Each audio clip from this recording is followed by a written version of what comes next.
tudo bem com vocês? Estamos aqui com um vídeo importantíssimo, né? Uma atualidade aí, e a gente vai ter aqui uma conversa que proporcione a vocês ideias, argumentos para uma possível redação. A gente vai falar sobre violência e massacre nas escolas. Então, pega sua canetinha, seu caderno e vamos anotar tudo sobre esse tema, beleza? Vem comigo!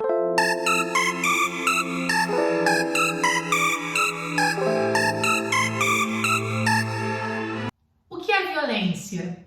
Violência significa você usar a agressividade de uma forma intencional ou excessiva. Para quê? Para ameaçar, para cometer algum ato que resulte em algum acidente, algum trauma ou até mesmo na morte de alguma pessoa, tá? E aí a gente não tá falando somente de violência física. Quando a gente fala de violência, a gente também tá falando de violência psicológica, porque existem várias formas de violência, tá? Vamos lá, violência física, violência psicológica, violência patrimonial, tá?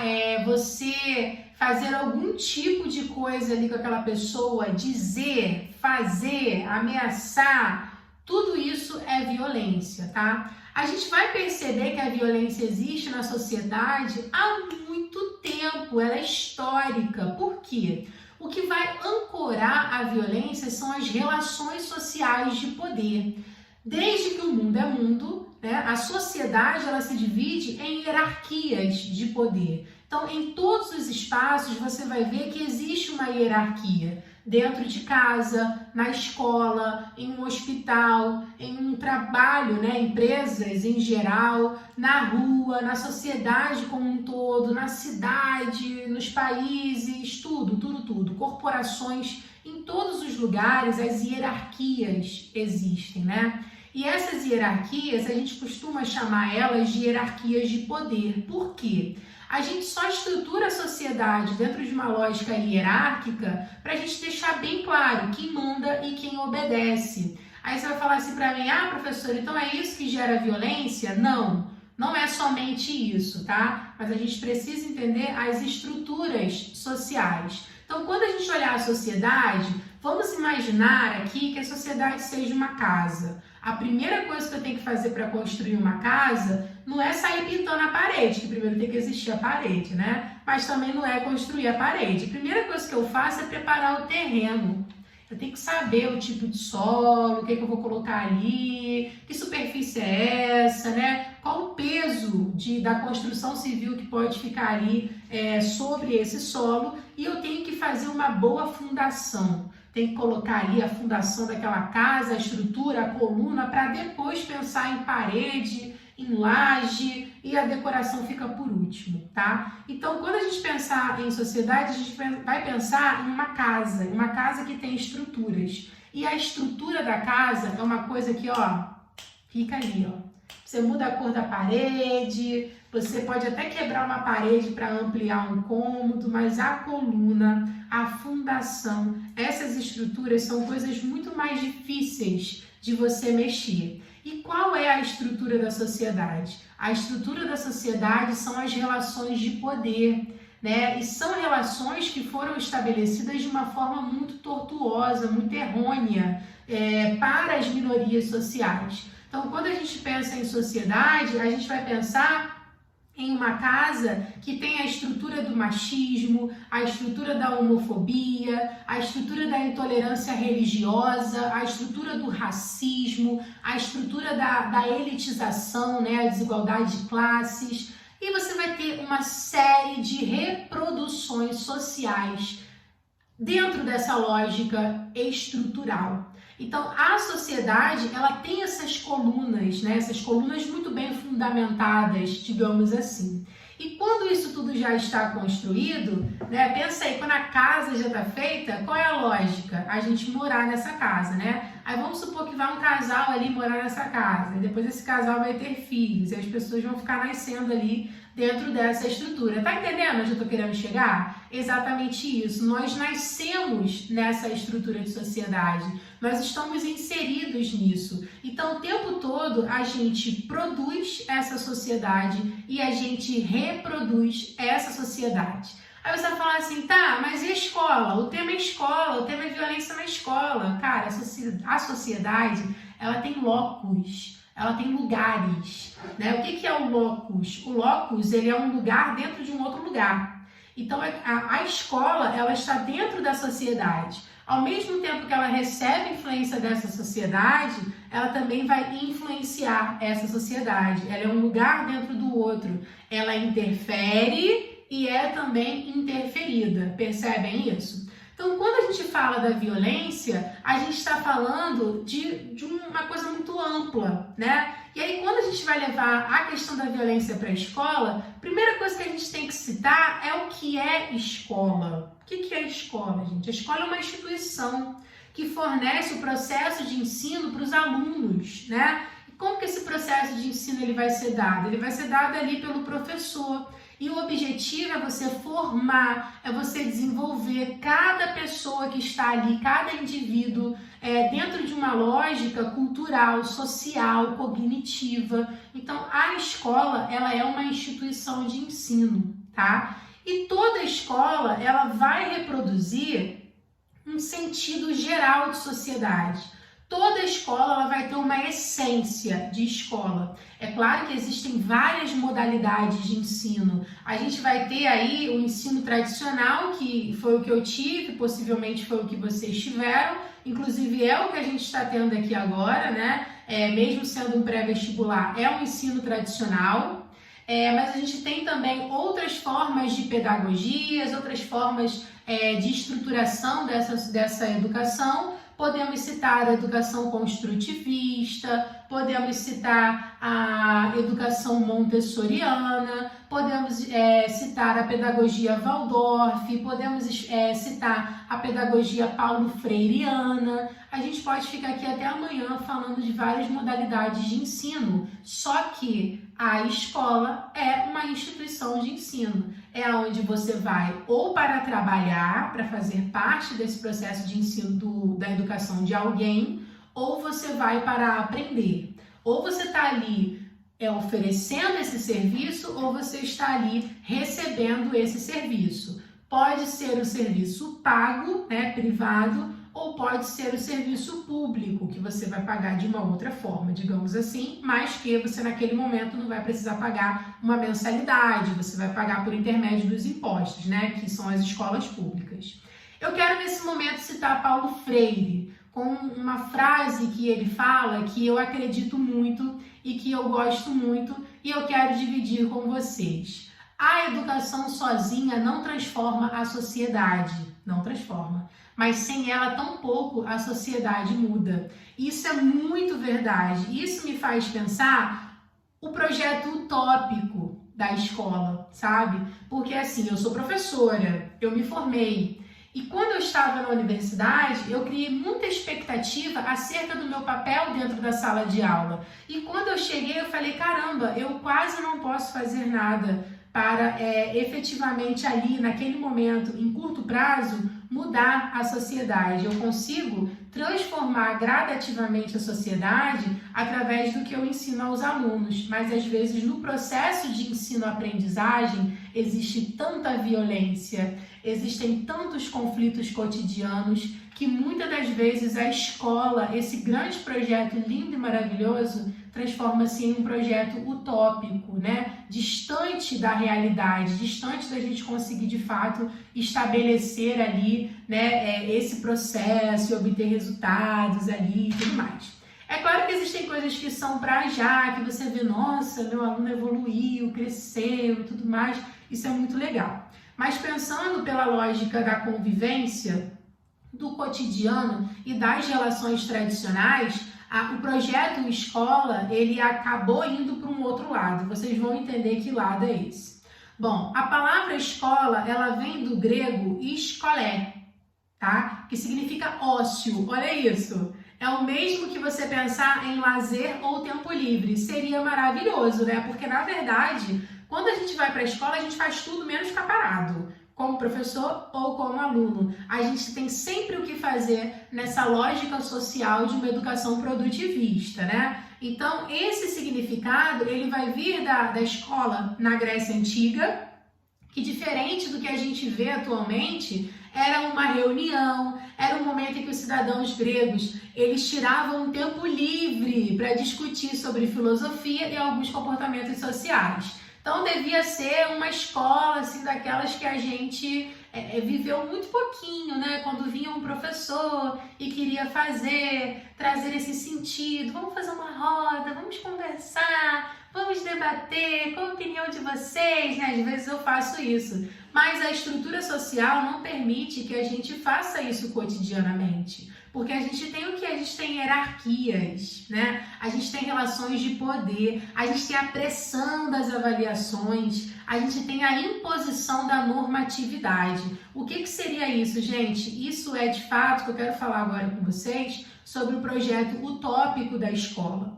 Primeira coisa que a gente tem que pensar aqui nesse ponto da aula é o que significa a palavra aluno. A palavra aluno significa pessoa sem luz, ó, Luno, luno é luz, o prefixo a, ele é sem luz. Então assim, poxa, você está inserido num lugar onde você não tem a luz, quem tem a luz? É o professor. Opa, uma hierarquia, né?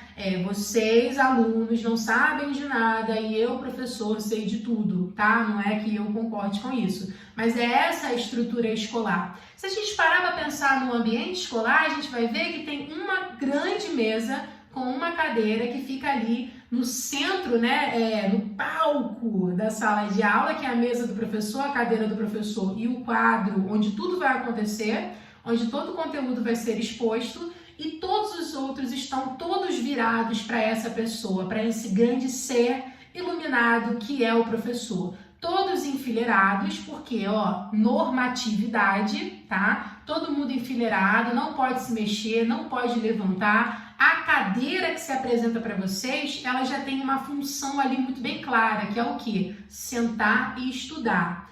Ela não tem uma estrutura que te proporcione dormir, mas às vezes algumas pessoas fazem isso. Ela não tem uma estrutura que te proporcione levantar suas pernas e relaxar, mas às vezes as pessoas fazem isso, né? Mas ela é uma estrutura que vai te estimular ao quê?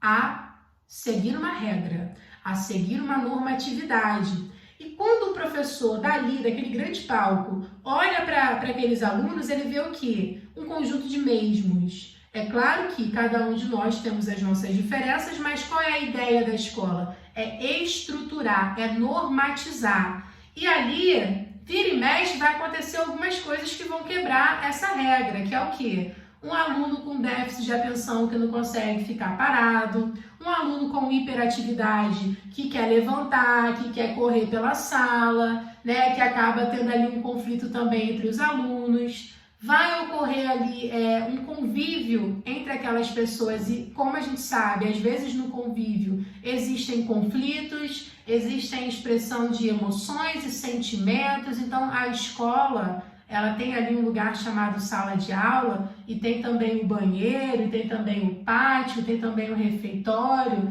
tem, né, a entrada, o portão, os muros, tudo na escola, todos os espaços na escola vão deixar muito bem claro o que tem que ser feito dentro desse lugar. E a sala de aula, ela é o palco principal, digamos assim, se a escola fosse um Rock in Rio, sabe? O palco principal ali seria a sala de aula, é aquilo que você paga o ingresso para estar ali, tá? A mensalidade que você paga é para você ir lá naquele palco principal para poder ver aquele show que vai ser feito ali pelo professor. Um exemplo para que vocês entendam, tá? Essa ordem de importância dos espaços dentro da escola. Outra coisa que vale a pena a gente comentar também é que a escola parece um hospício, tá? Vocês não precisam anotar isso na redação de vocês, não. Isso aqui é só uma brincadeirinha. Por que ela parece um hospício? E tem um cara muito interessante, que foi o Foucault, o Michel Foucault, né? Que vai falar sobre essa questão das relações de poder e tudo mais. E ele fala que a escola parece um hospício. Por quê? Porque se você parar para pensar, cada sala, ela vira e mexe tem aquelas janelinhas, né? Você olha ali pela janela para ver como que estão ali, como que tá a galera, e vai ter ali uma pessoa que vai ser a grande controladora ou controlador da situação, que é o inspetor. A profissão do inspetor é quem? Quem é o inspetor? O inspetor é como se ele fosse carcereiro, né? Ele vai estar ali para controlar, ele vai estar ali, ó, controle de turma, né? Ó, vai pro banheiro, vai pra sala, vai. Aquela pessoa foi contratada para controlar, para trazer a ordem. Por quê? Imposição da normatividade, tem que tudo caminhar de acordo com a regra. O que é isso, gente? Isso é a expressão da sociedade.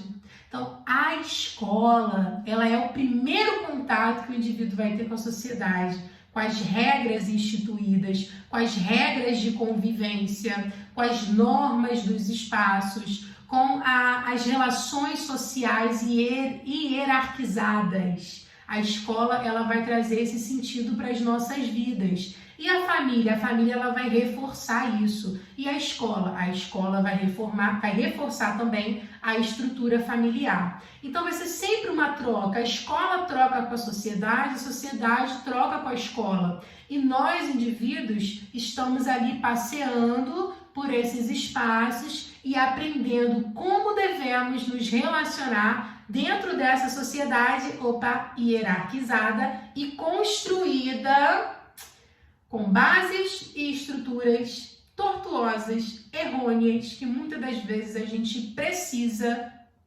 e deve resistir para combater.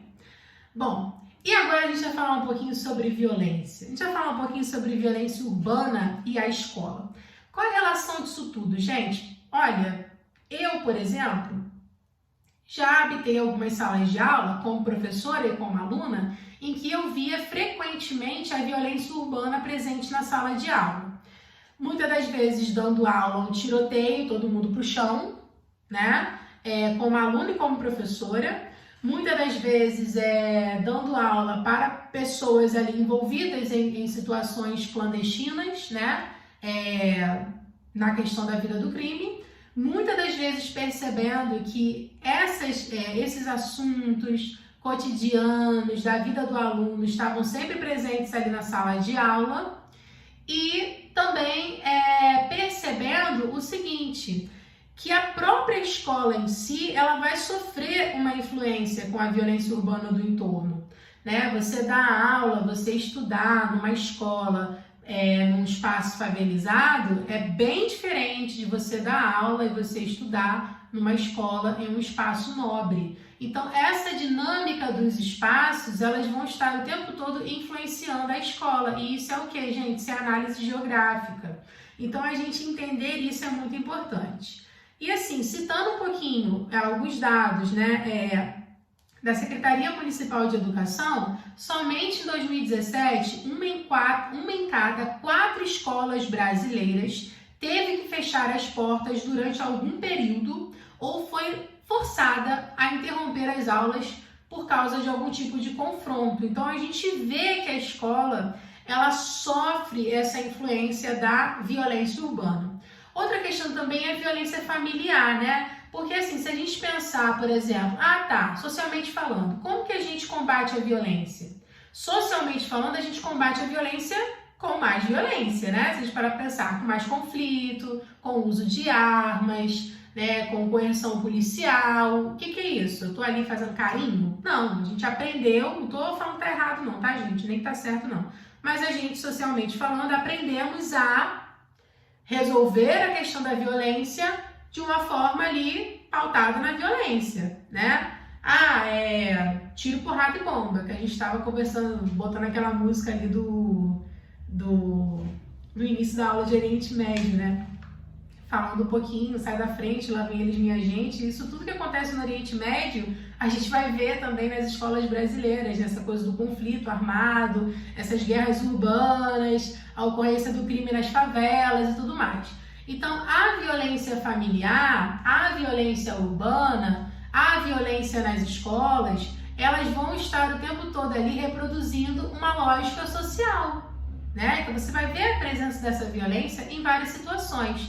E o bullying, por exemplo, ele é, de certa forma, uma expressão de violência, né? Que ele pode acontecer ali com uma violência psicológica, uma violência física, ocasionando até mesmo a morte, né? O homicídio e o suicídio daquela vítima. Pode ali, através do bullying, estimular aquela pessoa a se matar, por exemplo, que acontece muito, a gente vê esses dados por aí. E dentro dessa análise social que eu falei para vocês, de que a escola é um lugar dentro de outro lugar, a gente vai ver também que essa violência familiar, ela vai estar presente na própria escola, através da expressão desse comportamento que aquele aluno muitas das vezes vivencia dentro de casa, ele vai reproduzir dentro da escola. E o que acontece também, como a gente socialmente falando, aprendemos a resolver a violência com mais violência, às vezes aquele aluno que é vítima de bullying, de implicância, cyberbullying, uma série de coisas, ele vai perceber o quê? Opa, como que eu resolvo a violência? Com mais violência. Então aquela pessoa está ali me estressando, me irritando, me fazendo mal, me inferiorizando, vou dar o troco, vou reagir. Então, é essa coisa que a gente vai ver dos massacres, dos sequestros em sala de aula, aquela coisa toda, né? Como aconteceu em Suzano, que a gente vai conversar aqui. A gente vai ver que tem muito esse viés do bullying, tem muito esse viés da insatisfação, tem muito esse viés de vou tentar resolver aqui a situação com violência, né? Então, a violência, ela vai estar muito presente também na faixa etária da juventude, tá? Através dessa reprodução social. O que a gente percebe? A maioria dos jovens brasileiros, eles morrem de forma violenta e na vida do crime. E quando a gente vai olhar isso nas escolas, a gente vai perceber também que existe uma grande evasão escolar de alunos que saem da escola porque estão trabalhando no mundo do crime, né? Trabalhando, inseridos, independente do termo que a gente vai utilizar aqui.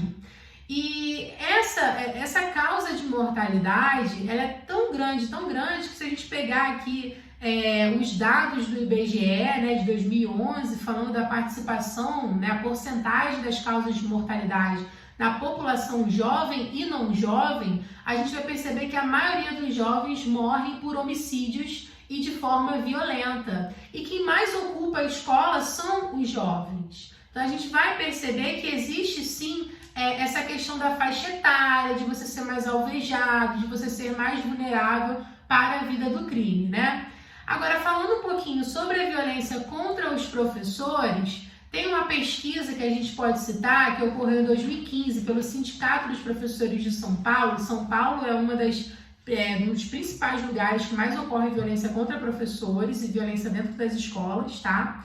Essa pesquisa que foi feita pelo Sindicato de Professores de São Paulo em 2015, ela apontou que 44% dos docentes que atuavam no Estado, ou seja, escola pública, disseram já ter sofrido algum tipo de agressão. E a Miriam Abramovei, ela cita o seguinte, ela fala que praticamente nunca foi feita nenhuma pesquisa específica só com os professores. Isso mostra que o tema da violência contra os professores, ele não é muito prioritário, né? Como se essa violência não impactasse o ensino, como se um professor coagido, com medo de algum aluno, tentar matá-lo, tentar agredi-lo, né? Fazer alguma violência verbal, como se isso não afetasse o cotidiano das escolas. Como se também, gente, o bullying, as agressões, esses massacres que existem nas escolas, eles não afetassem essa vivência entre os alunos, né? E o bullying, ele é uma coisa assim horrorosa, que hoje a gente tem a possibilidade de conversar sobre ele, né? Só que antigamente a gente nem dava nome, sabe aquela coisa de dar nome aos bois? A gente nem dava nome a isso, a gente falava, implicância, Joãozinho tá implicando comigo, Gabizinha não para de me estressar, não sei o quê. Ficava naquela zona da implicância, aquilo não era visto, até que as pessoas começaram a se matar, as crianças começaram a sair das escolas, as coisas começaram a acontecer e foram para a mídia, né? Porque o bullying, a gente está assim, a gente meio que usa o termo, mas o bullying não existe, o bullying é cyberbullying, tá? É implicância na internet, então a gente meio que popularizou esse termo, bullying, mas o certo é a gente falar cyberbullying, porque é uma implicância que vai existir ali na zona da internet. E o bullying mexe com a autoestima do aluno, ele vai mexer ali com a vontade do aluno de estudar, com a vontade de se desenvolver, de crescer, de viver, né? E ele vai se manifestar de várias formas, pode ser uma implicância, uma palavra ali, né, que machuca, que maltrata, mas pode ser também uma agressão física, pode ser também implicâncias mais severas, né? E pode até mesmo levar à morte, ou suicídio ou homicídio, como eu falei para vocês. Agora falando um pouquinho sobre o massacre de Suzano, gente, foi ocorrido no dia 13 de março de 2019, ou seja, uma coisa bem recente, é interessante a gente estudar sobre isso, porque a gente está em 2020, né, fazer vestibular ali para 2021, então o que aconteceu ano passado, ano retrasado, são coisas que a gente precisa estar sempre pesquisando, sempre observando, tá? E ano passado que isso aconteceu na Escola Estadual Professor Raul Brasil, no município de Suzano, no estado de São Paulo, e foi ali uma dupla de atiradores, né, o Guilherme e o Luiz Henrique, que eram ex-alunos, mataram 5 estudantes e 2 funcionárias da escola. Só que antes deles irem atacar a escola, eles passaram no comércio próximo à escola e matou o tio de um dos assassinos, né? E após o massacre, um dos atiradores matou o outro atirador e se matou. E foi assim que acabou, né, esse massacre. Citando um pouquinho os Estados Unidos, gente, os casos de extermínios nas escolas são frequentes desde 1999. E aí isso tudo vai chamando a atenção das autoridades, né? Começa a falar, opa, tem um problema aqui, tá todo mundo morrendo. E os dados são absurdos, assim, tipo 160 casos envolvidos atiradores de 2000 a 2013 nas escolas. Por quê, gente? Lá, né, a arma é permitida. Então, assim, não tem a lei do desarmamento, tem a lei do armamento. Tanto que a solução para essa questão dos massacres nas escolas estadunidenses foi encontrado com projetos de leis que visam armar os professores. E aí o único jeito, né, como disse o Aine Lapierre, o único jeito de você parar um cara bom com uma arma, parar um cara mal com uma arma, é você ter um cara bom com uma arma. Quem falou isso foi o vice-presidente executivo de uma entidade de ensino, né, que tem ali uma representação política muito grande. Então, assim, essa frase, ela alavancou, ela viralizou, e ela começou a ser utilizada para defender a política de armamento em várias partes do mundo, tá? Principalmente nessa questão das escolas. E hoje, nos Estados Unidos, os professores dão aula armados. Olha isso, foi a solução que eles encontraram para essa questão da violência nas escolas, foi armar os professores, né? Porque eles perceberam que o acesso à arma é muito facilitado nos Estados Unidos. A região sudeste do Brasil é a que mais vai apresentar a violência nas escolas. Em seguida, norte, nordeste e centro-oeste. O sul praticamente não tem violência nas escolas, né? Porque nos dados e que vocês vão observar do IBGE, os dados do Ministério da Educação, você vai ver que de 1 a 10 vai ter um caso ali na região sul. O bullying no ambiente escolar, ele ocorre mais na sala de aula, depois recreio, depois horário de entrada ou saída, depois no banheiro, depois na educação física e por último no bar. O bar eu acho que ele vai representar os espaços externos à escola, né? Outros espaços de convivência. Como fatores que influenciam o bullying: internet, amigos, vizinhos e colegas, mídia, cultura e por último família. Gente, a violência escolar, ela tem uma relação muito grande com o fracasso escolar. Lembra do projeto que eu falei de escola? Lembra do que eu falei que o Paulo Freire falou? Que a educação sozinha não muda a sociedade, mas sem ela a gente não consegue nada? Lembra do que eu falei das escolas da Grécia Antiga, que era reunião para você expor ideias, que a palavra escola vem do escolé, que significa ócio, tempo livre, coisa linda, né, gente? A gente vê que a realidade é outra. E a violência, ela vai expressar o quanto que esse projeto foi utópico. Porque enquanto as crianças deveriam estar aprendendo a amar o seu próximo, a conviver bem, de uma forma saudável, a saber ouvir não, a respeitar o espaço-corpo do outro, a respeitar as coisas do outro, as opiniões, a viver de uma forma ali mais solidária, efetivamente, né, bem socialmente falando, a gente vê que muitos alunos de escola de todo o Brasil, seja particular ou pública, eles praticam a violência escolar ou eles recebem as consequências dessa violência escolar, né? Meninos e meninas que são tanto vítimas quanto agressores. E a gente vai perceber que isso tudo, muitas das vezes, gera o abandono dos estudos, a questão do medo das vítimas, né? Ou pelos agressores que se sentem culpados. Muitas das vezes o estudo não é abandonado, mas ele deixa de ser valorizado. Pensar também a violência contra o professor, que é pouco falada.